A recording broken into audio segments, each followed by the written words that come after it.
Mientras sube, vamos a iniciar, iniciando con el doctor Juan José. La primera pregunta es, ¿cuál es la profundidad media de la zona crítica terrestre para identificar las condiciones edafológicas de los suelos cuando no se tiene estudios de aguas profundas? Voy a compartir aquí al mismo tiempo en el chat. ¿Se oye? Doctor Juan, sí, lo escuchamos. Sí, la escucho, sí. ¿Me escucha usted? ¿Me escucha usted? Sí, se escucha bien, doctor Juan, adelante. ¿Me escucha? Sí. Hola, doctor Juan, ¿usted me escucha? ¿Se escucha Yo bien? sí la escucho. Vale, te contesto. Bien, la profundidad media de la zona crítica terrestre no existe, ¿no? Es decir, si uno está en un área de montaña con una rocadura debajo y un suelo de 1 metro, evidentemente la profundidad de la zona crítica terrestre es 1 metro, ¿no? Pero cuando llegamos, por ejemplo, por poner el otro extremo, por ejemplo, la Amazonía, ¿no? Con unos regolitos de 20 o 30 metros que pueden llegar hasta un nivel de capas freáticas o de aguas subterráneas, pues lo que hay que estudiar son los 30 metros. Esa es la idea de esa iniciativa, que es norteamericana. Hay una red mundial ya montada y unas metodologías que se están intentando implementar. O sea que en cada sitio pues puede ser más o menos profunda, ¿no? Hola, sí, doctor Juan. Estamos despacio para seguir las diapositivas. Voy a poner nuevamente en el chat. ¿Existe algún tiempo en que se haya aumentado el daño de los ciclos de cual se haya aumentado el cambio climático? ¿Cuál de ellos? Realmente para contestar esa pregunta hay que volvemos a insistir al Paleolítico, ¿no? Es decir, donde el problema principal que empieza en el Paleolítico es la gran extinción de la gran fauna, ¿no? De la fauna de mamíferos grandes o incluso de aves grandes cuando eran en sistemas insulares, ¿no?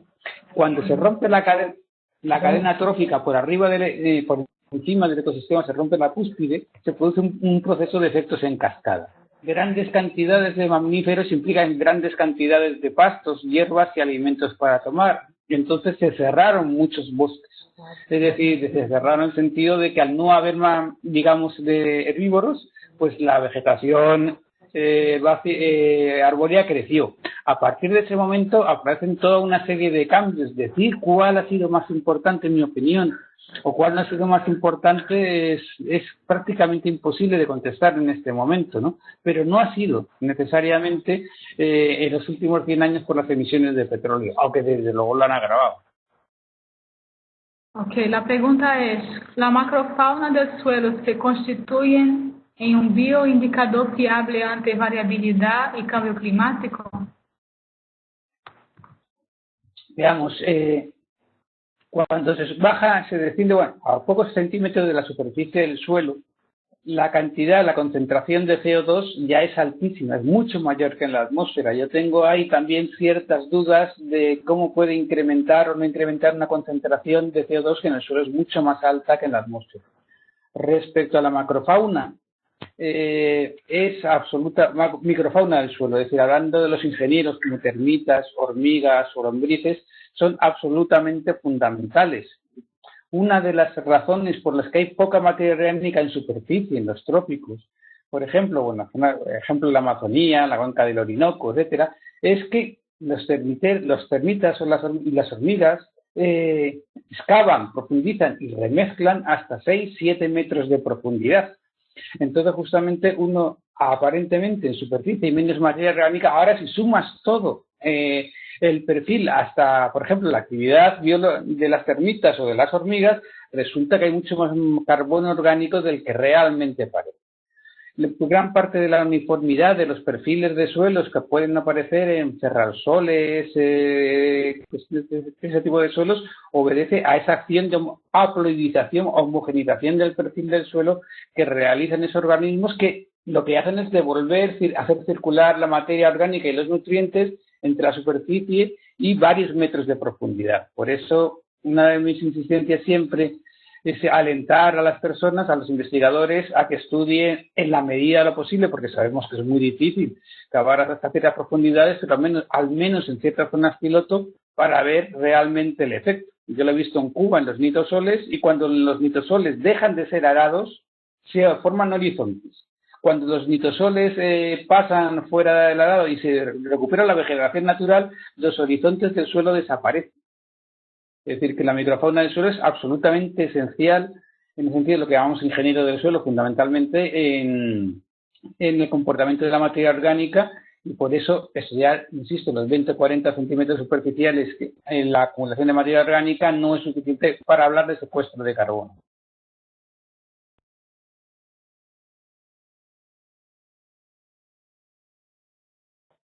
Gracias, doctor Juan. Tenemos otras dos preguntas a usted, pero para hacer una división igualitaria vamos a pasar ahora a Sandra un momento y después volvemos si hay tiempo. Doctora Sandra, ¿nos escucha? Sí, les escucho. Gracias. La pregunta vamos a compartir aquí en el chat. ¿Cuáles son los productos o resultados que obtienen en la línea de modelación de suelos? ¿Son modelos espaciales, puntuales o de qué tipo?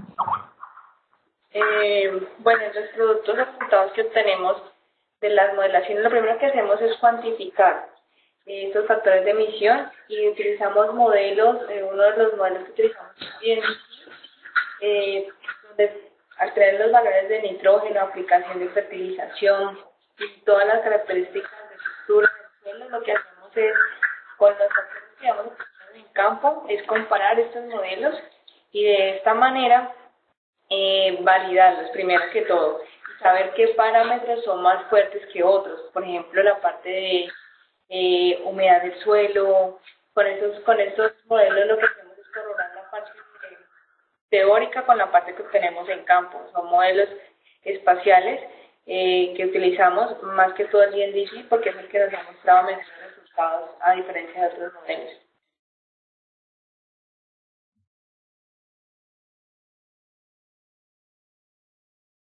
¿Me escuchan?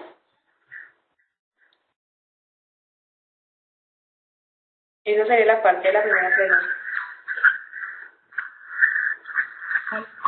Se escucha bien. ¿Puedo pasar a la siguiente pregunta? Sí, claro.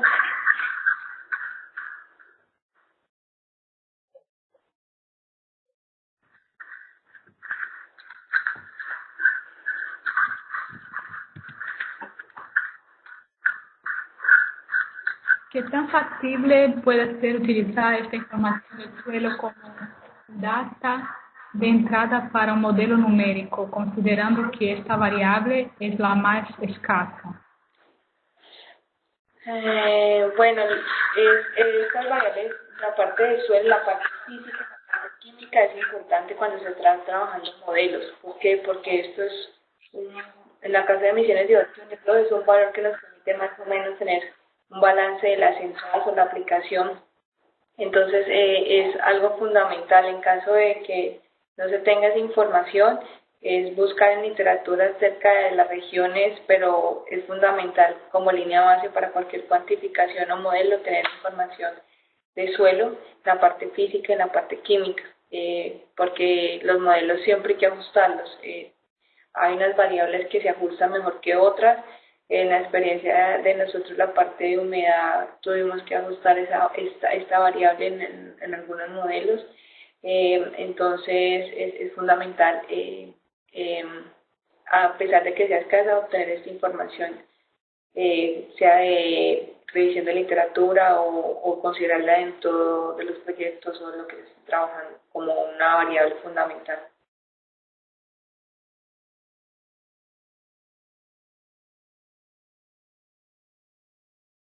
Esa sería la respuesta. Gracias. Vamos a pasar a la siguiente pregunta. Está un poco larga. Sí, eso es. Ah, ya lo tienes. Alcancé a leer algo. Ah, ok. Entonces, para conocimiento de todos.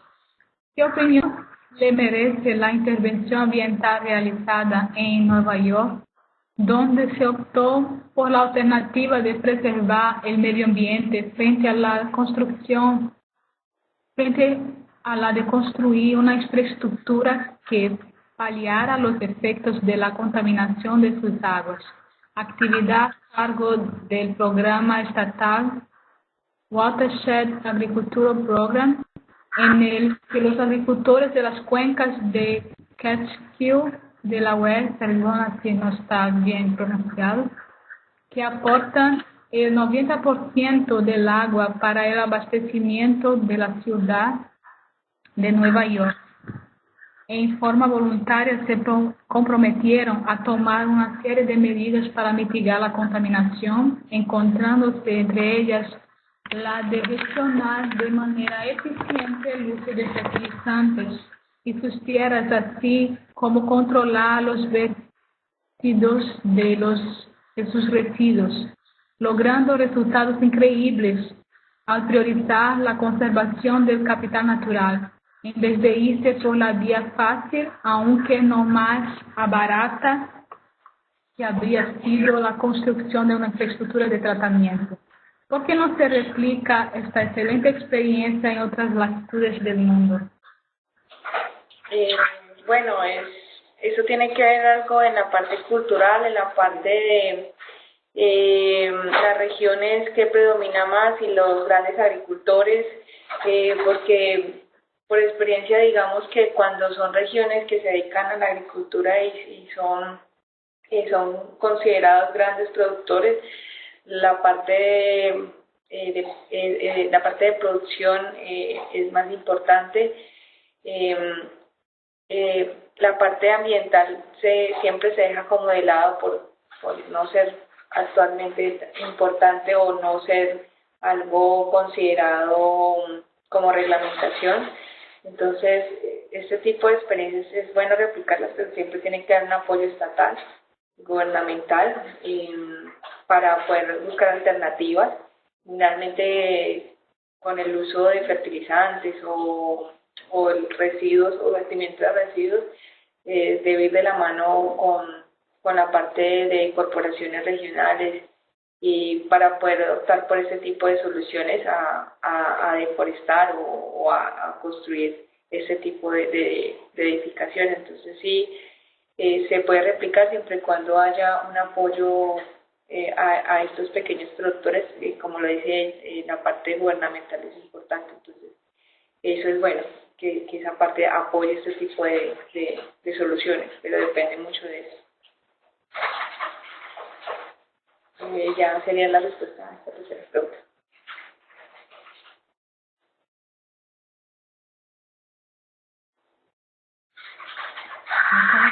Entonces, compartimos 3 a cada uno y después volvemos al tiempo. Vamos a pasar ahora la palabra al doctor Ronald. Ok, muchas gracias. Doctor Ronald, ¿está atento? Sí, gracias. Okay. Vamos a pegar en el chat.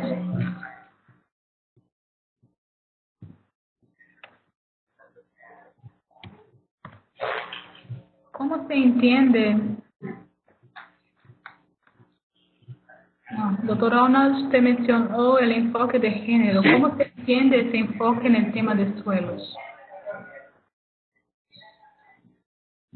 Muy bien.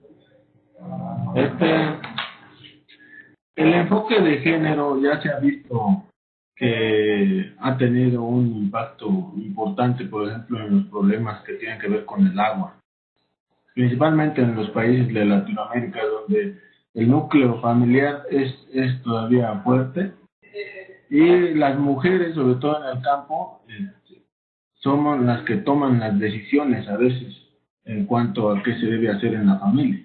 Por ejemplo, en la educación de los hijos o incluso en algunas otras actividades que son importantes. Entonces, creo que si ese enfoque se incluiría tanto en las medidas como en las actividades agrícolas o de disminución o de paliación de la degradación de suelos, sería importante la integración de la mujer.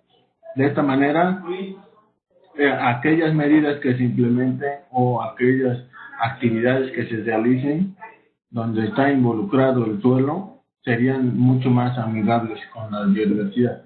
Creo que este sería el principal papel del enfoque de género.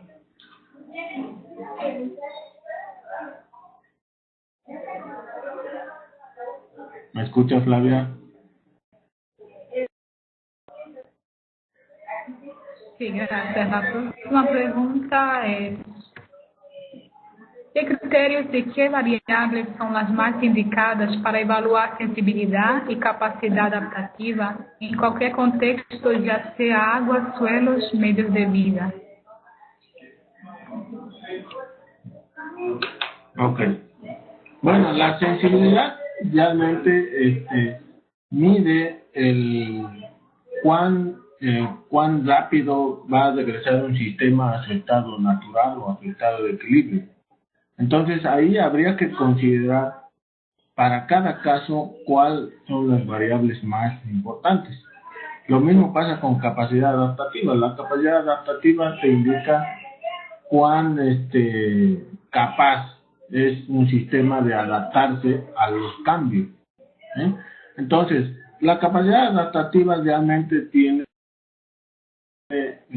más influencia de las variables socioeconómicas, porque son aquellas en las que podemos nosotros, digamos, manipular un poco más las actividades. En cambio, la sensibilidad, no la podemos modificar tanto, y menos la exposición, que es lo que ya viene dado, ¿no? Entonces, en la sensibilidad sí podemos considerar algunas variables que afecten a los componentes que estamos analizando. No podríamos generalizar, ya sea para agua o para suelos, para medios de vida, porque cada uno tiene diferentes características, ¿no? Entonces, simplemente hay que considerar a la sensibilidad como aquellas variables que nos ayudan o que le ayudan a un sistema a regresar a su equilibrio, y a que la capacidad adaptativa, cuáles serían aquellas variables que nos harían más capaces de adaptarnos a los cambios. ¿Sí? Entonces, nada más esto.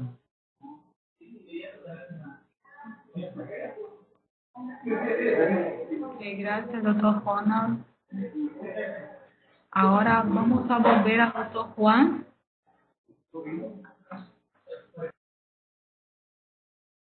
Y ahí hay otras preguntas más también, doctor Juan. Vamos a hacer la segunda ronda.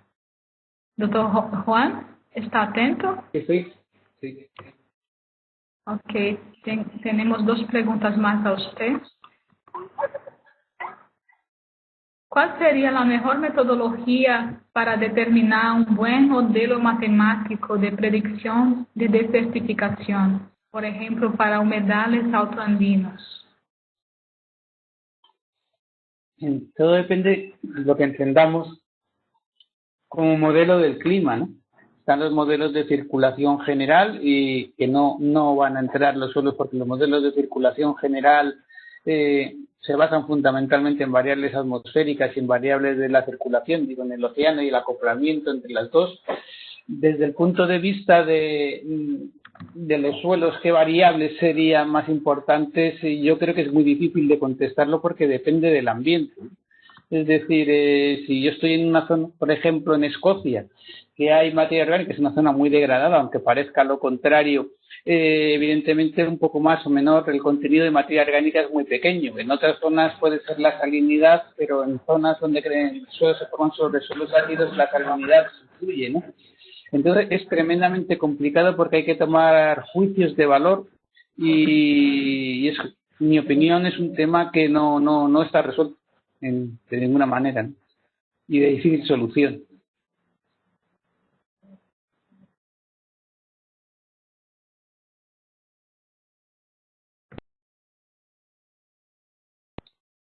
Ok, gracias. Ahora tenemos lista Luis. Gracias.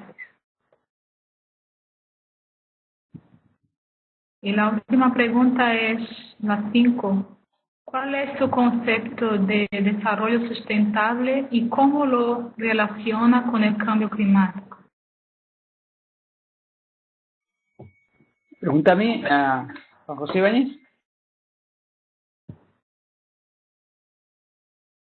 Doctor Juan.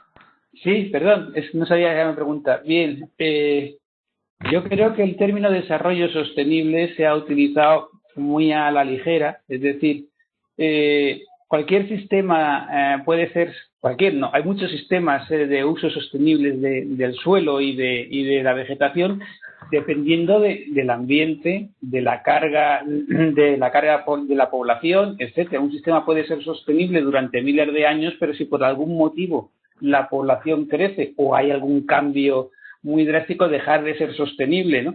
Pero en el momento que metemos la ecuación del mercado, es decir, lo que es toda la economía, en lo que es sostenibilidad, el sistema, o sea, el concepto se derrumba, porque una cosa puede ser un sistema, puede ser sostenible en determinadas condiciones, pero si cambian las condiciones del mercado, la oferta, la demanda, dejar de ser sostenible y es muy complicado. Es decir, por ejemplo, se ha hablado mucho de la decadencia de la civilización maya por la salinización. Bien, si los mayas habían sido capaces de regar durante a lo mejor cientos o más años, ¿no? Muchos años, sin degradar, igual que ocurrió en Mesopotamia, cuando actualmente degradamos muchos regadíos en 80, 60 o 50 años, pues no se puede decir que fuera, digamos, un proceso de mala gestión. Ahora, siempre olvidamos de esa ecuación los factores humanos, es decir, quién gobierna, quién exige, si ha habido algún tipo de disturbios, si llega un dictador, un emperador, lo que sea un déspota y entonces exige más el pueblo y pide más alimentos, etcétera, etcétera, hacen que el sistema sea sostenible. Por lo tanto, la sostenibilidad debe dejar siempre de lado el factor económico, porque el factor económico es muy voluble, por lo menos en la actualidad, ¿no? El resto es tener en cuenta la carga ganadera y las condiciones del lugar. Respecto a ese sentido, habrá varias soluciones que den lugar a un desarrollo sostenible de esa población, de ese pueblo, de esa cultura, bajo unas condiciones que no cambien. En el momento que las condiciones cambien, evidentemente la sostenibilidad se pone en peligro. No sabemos qué puede ocurrir.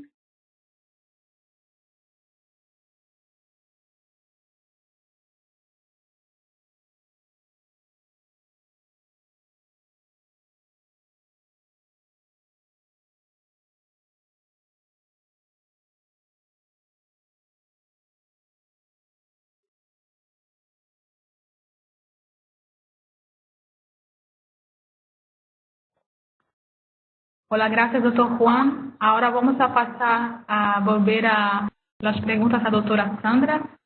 Muchas gracias por su tiempo. Estas fueron las preguntas enviadas a su presentación. Muchas Doctora gracias a Sandra, usted. ¿está atenta? Muchas gracias, doctor Juan. Gracias, Claudia. La pregunta 4 es, ¿qué cultivos emiten mayor cantidad de gases de efecto invernadero? Tiene que ver la altura para la emisión de estos cultivos. Bueno, como tal, castigar un cultivo y decir que las emisiones son mayores en tal depende mucho de la calidad del suelo, del manejo agronómico, del tipo de fertilización. Entonces, como tal, no podría decirte, son muy castigados los cultivos transitorios por tener altas aplicaciones de fertilizantes nitrogenados. Estos serían los que son más castigados, o cultivos inundables como el arroz. Pero la verdad, como tal, no se podría castigar porque depende mucho del manejo. Claro que tiene que ver las condiciones de altura, presión, porque en los cálculos de emisiones esa es una variable. Se determina como gas ideal, se tratan como gases ideales y las presiones que trabajan en una atmósfera, pero cuando se tiene mar, claro, obviamente sí cambian con la altura esas emisiones, dependiendo de los cultivos, pero como tal no podemos decir que un sistema emita más o menos. En general depende mucho del clima, de las regiones, del tipo de suelo, de las condiciones de manejo, son muchos factores, por eso no se puede castigar el sistema como tal. Esa sería la respuesta.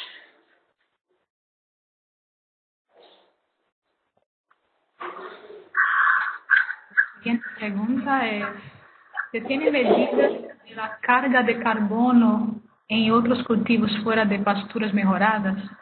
¿Se tiene medidas de carbono en los sistemas productivos analizados frente a variables abióticas, principalmente relacionadas con condiciones climatológicas?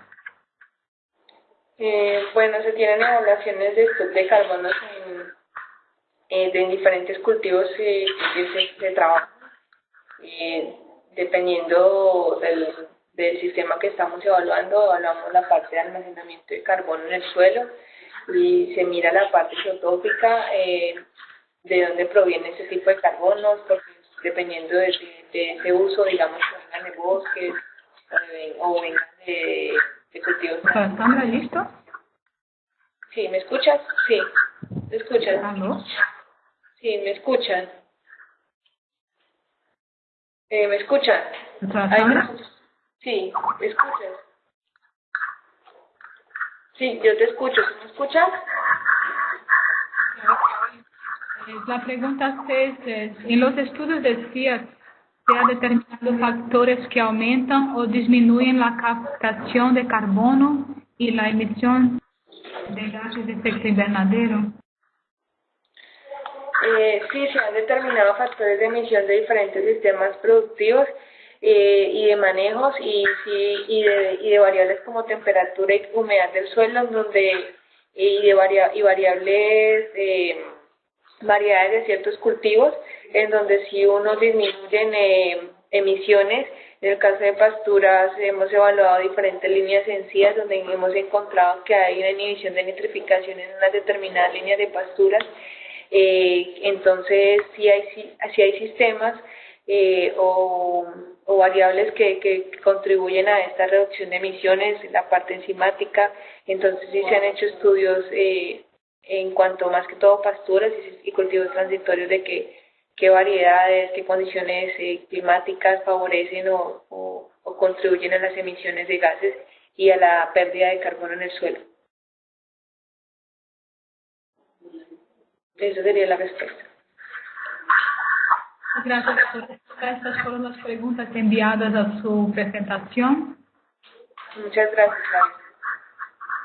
María. Vamos a pasar a las últimas preguntas enviadas a la tercera presentación del doctor Ronald. La pregunta 4 fue, ¿cómo trabajar en suelos degradados por contaminantes químicos y en aquellos suelos que tienen formación de cangawa y son improductivos? Sí. Bueno, tendríamos que ver primero qué tipo de contaminantes son los que están influyendo en la degradación de suelos, ¿no? Y por otro lado, no sé a qué se refieren con Kangawa, la verdad no escuché ese término.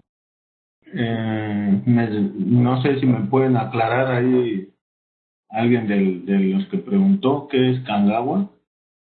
Y respecto a la pregunta 3 que no se mencionó, pero está apareciendo ahí en la presentación, sobre a qué escala de trabajo, más bien a qué escala se trabajó los datos geográficos para los estudios, es posible obtener los diferentes metadatos y vulnerabilidad, sean archivos vectoriales o raster.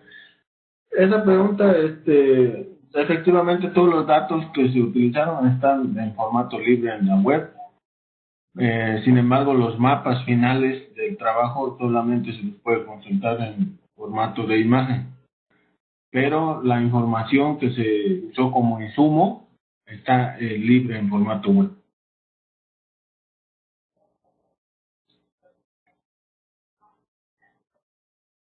Bueno, la pregunta 4, a ver, déjame ver.